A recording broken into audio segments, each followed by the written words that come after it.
दोस्तों, इंसान कितना भी अमीर क्यों ना हो जाए, तकलीफ बेच नहीं सकता और सुकून खरीद नहीं सकता। जिंदगी की कमाई दौलत से नहीं नापी जाती। अंतिम यात्रा की भीड़ बताती है कि कमाई कैसी थी। मार्टिन लूथर किंग कहते हैं, अगर तुम उड़ नहीं सकते हो तो दौड़ो, अगर तुम दौड़ नहीं सकते हो तो चलो, और अगर तुम चल नहीं सकते हो तो रेंगो, पर निरंतर आगे बढ़ते रहो। अपनी सोच और दिशा बदलो, सफलता तुम्हारा स्वागत करेगी। ईश्वर सिर्फ दिशा दिखा सकते हैं, लेकिन उस पर चलना तो आपका काम है। और वास्तविकता में अगर आप चलना ही नहीं चाहते तो फिर ईश्वर को दोष देना गलत है, क्योंकि जो ईश्वर रात को पेड़ों पर बैठे परिंदों को नींद में भी कभी गिरने नहीं देता, वही ईश्वर इंसान को कैसे बेसहारा छोड़ सकता है। दोस्तों, एक छोटी सी कहानी सुनाता हूं। बहुत समय पहले की बात है, जब एक राजा अपनी शक्ति के बल पर दुनिया भर में राज करने लगा था। वह अपनी शक्ति पर इतना गुमान करने लगा था कि अब वह अमर होना चाहता था।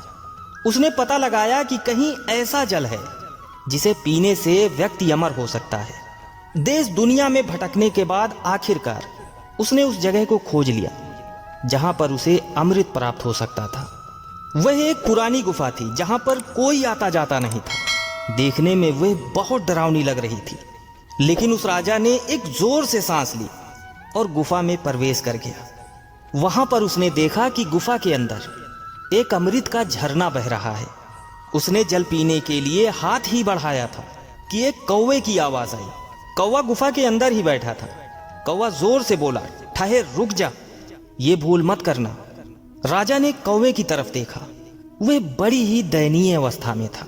पंख झड़ गए थे, पंजे गिर गए थे, वह अंधा भी हो गया था।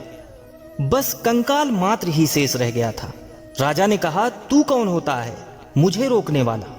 मैं पूरी दुनिया को जीत सकता हूं, तो यह अमृत पीने से मुझे तू कैसे रोकता है? तब कौवे ने आंखों से आंसू टपकाते हुए बोला कि मैं भी अमृत की तलाश में ही इस गुफा में आया था और मैंने जल्दबाजी में अमृत पी लिया। अब मैं कभी मर नहीं सकता, पर अब मैं मरना चाहता हूं, लेकिन मर नहीं सकता। देख लो मेरी हालत। कौवे की बात सुनकर राजा देर तक सोचता रहा। सोचने के बाद फिर बिना अमृत पिए ही चुपचाप गुफा से बाहर वापस लौट आया। राजा समझ चुका था कि जीवन का आनंद उस समय तक ही रहता है जब तक हम उस आनंद को भोगने की स्थिति में होते हैं। दोस्तों, जीवन में हमें हमेशा खुश रहना चाहिए। हमें कभी भी खुश रहने के लिए बड़ी सफलता या समय का इंतजार नहीं करना चाहिए, क्योंकि समय के साथ हम बूढ़े होते जाते हैं और फिर अपने जीवन का असली आनंद नहीं उठा पाते हैं। गौतम बुद्ध कहते हैं, दुख केवल एक विचार है। और यह विचार कैसे उत्पन्न हुआ? अपने आप को किसी चीज से जोड़ने से।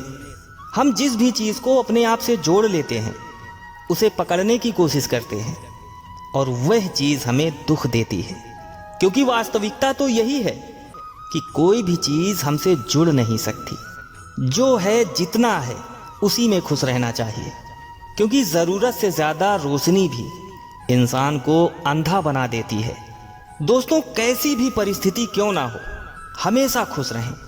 अगर आप अभी खुश नहीं हैं तो कमेंट में आई एम हैप्पी लिखें। देखना, आपके चेहरे पर एक स्माइल आएगी और वो स्माइल आपकी